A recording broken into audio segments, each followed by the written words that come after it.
What is up, everybody? How's it going? Welcome to the Backwoods Sports Podcast. We are back here on the 14th of January, and welcoming back McGee into the studio. How you doing, man? Yeah, good to be back here in the crib. Hell yeah, dude! It is. It's been the last couple weeks have been pretty nice, but cushy at home and all. But we're back in here and doing it the right way, I guess, or however you want to put it. But we had the first game here up in local, dude, after a crazy week of sports, like absolutely wild between NBA and NFL. Those Patriots, dude. Oh, man, another loss? Like, what is going on here? 33-24 to the Dolphins. Everyone saw that. Probably saw it coming. And then when we saw that pitch at the end with Jacoby Myers, you just knew that they were going to have to take that thing and score. Just got to rub it in. Yeah, That's all. It was a tough loss for the Pats, and it's always a matchup against Miami with them, especially in Miami. Yeah, that's for sure, man. It was definitely a tough game. Tua really didn't have a great one himself.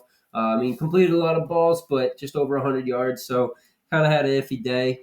And moving along here, Mac, played a decent game. Patriots rolled a little well on their side, and turnovers really came back to bite them and whatnot.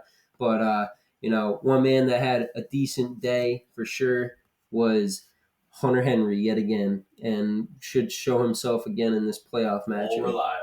Yeah, old reliable man, and newly acquired reliable for the Patriots. But he's a solid player to say the least, unlike some of the other people on different, every roster really to say the most part of that. But getting over to the other side there in the other locker room over in the Garden, how are those Celtics doing, man?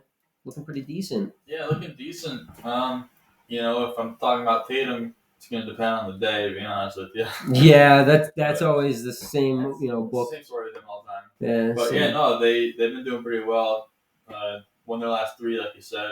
Yeah, they've done really well, Lost man. to the Knicks, then they came back, beat the Knicks at home, and then they won the next two. Yeah, Pacers both times, one in overtime, Yeah, and then the one after back, last night. Good matchups for them because they're kind of all mostly in the same boat with Indiana. New York is still playing pretty decent, so we'll see how that. RJ Barrett is coming out. Yeah, dude, RJ Barrett really is coming out, so we'll see how that all goes and everything, and the trajectory we were talking about last episode for sure.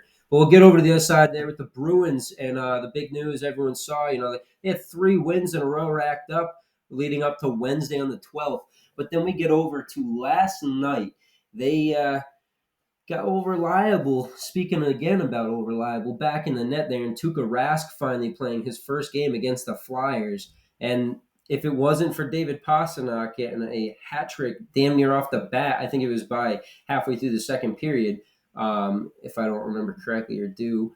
And yeah, if they didn't have that, I don't know if the night would have gone as well. But Tukka played pretty hot himself.